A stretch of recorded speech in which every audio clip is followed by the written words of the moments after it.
passionnés viennent du monde entier voir cette... Nicéphore commence en 1816 et il commence à 7 fenêtres.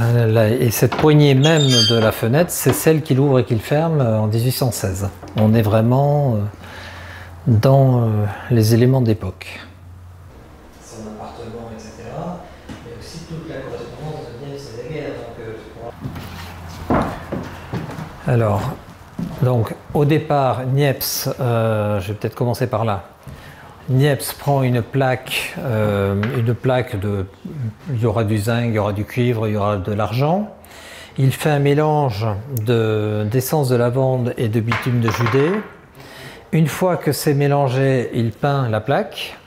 Il obtient un résultat un peu comme ça et il le fait chauffer sur, on pense, des fers à repasser chauffés. Ben, en tout cas, il fait chauffer. Là, la plaque est photosensible. Et à partir de là, on la met dans la chambre ici,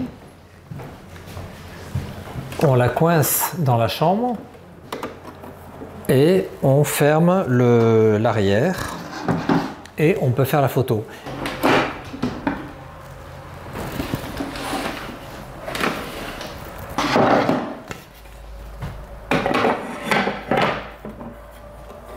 On sait que la fenêtre était décalée, donc à l'origine, le point de vue du Gras, la photo de 27 d'Austin a été faite exactement d'ici, mais la fenêtre était décalée.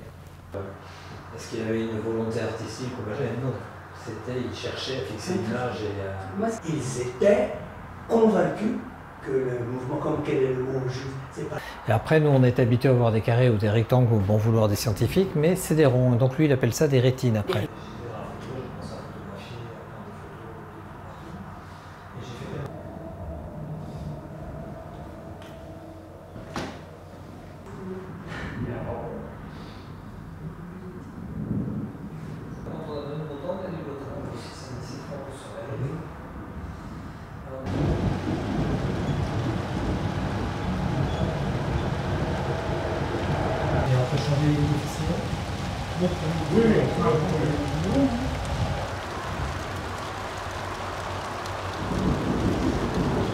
La lettre en question est écrite par Nicéphore Niepce le 16 septembre 1824 à son frère Claude qui se trouve en Angleterre.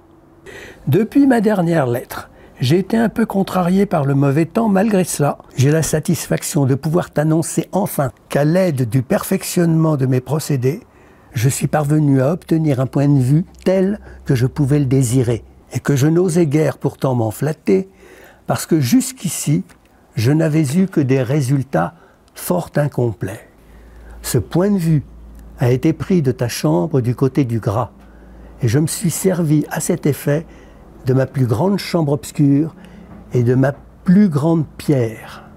L'image des objets s'y trouve représentée avec une netteté, une fidélité étonnante jusque dans ses moindres détails et avec leurs nuances les plus délicates.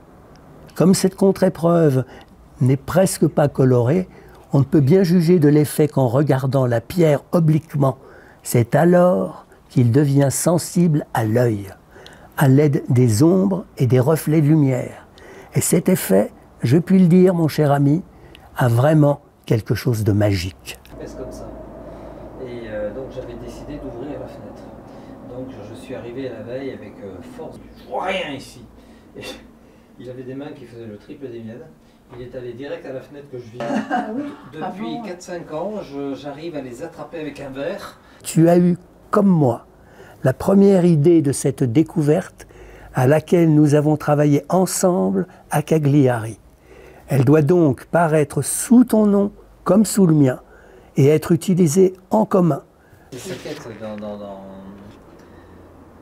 Enfin, bref, il ne parle pas encore. Non, le mot n'existe pas. Alors c'est très énervant de ne pas la retrouver quand même. Je vais vous donner un mal de chien. Depuis ma dernière lettre, j'ai été un peu contrarié par le mauvais temps. Malgré cela, j'ai la satisfaction.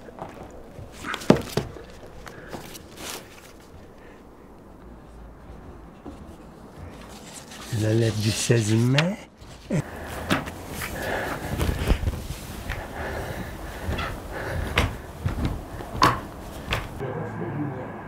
c'est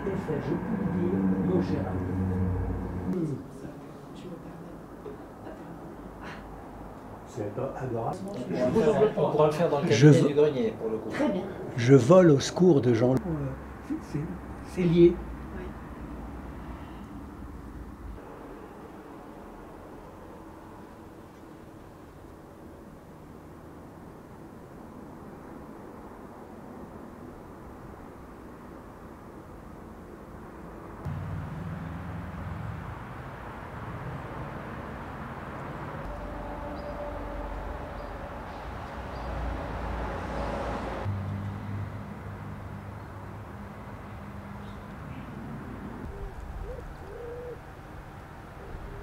Et donc là, j'étais en train de vous lire ce passage extraordinaire qui est Nicéphore parlant lui-même de la photographie qu'il vient de réaliser, la première, et c'est quand même très important à préciser, la première lettre dans laquelle l'inventeur dit lui-même qu'il est satisfait de ce qu'il a fait.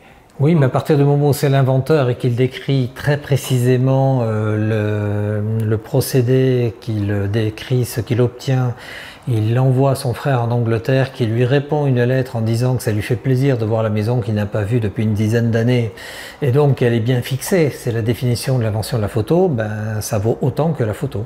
Alors oui, c'est d'avoir retrouvé des centaines de documents originaux de Nicéphore Niepce, notamment à Saint-Pétersbourg en Russie, qui nous ont permis de réécrire l'histoire de la photographie et de remettre dans l'ordre les choses telles qu'elles se sont passées. Il n'y a pas de discussion là-dessus, l'invention de la photo, c'est ici. Les premiers résultats, les premières expériences sont bien faites ici et la première photo fixée, c'est la définition de l'invention de la photo, a été faite de cet étage, de cette maison. Et même aujourd'hui, une photo qu'on fait aujourd'hui dans 200 ans, je ne sais pas ce qu'il en restera, donc on n'a pas les photos de 24. L'autre question, c'est la question des supports qui coûtaient cher, que ce soit de la pierre, de l'étain, de l'argent. On suppose qu'il repolissait plusieurs fois les mêmes supports pour faire les photos d'après. Donc voilà, on a une grande inconnue. Est-ce qu'on va retrouver encore une photo plus vieille que celle d'Austin ou on adorerait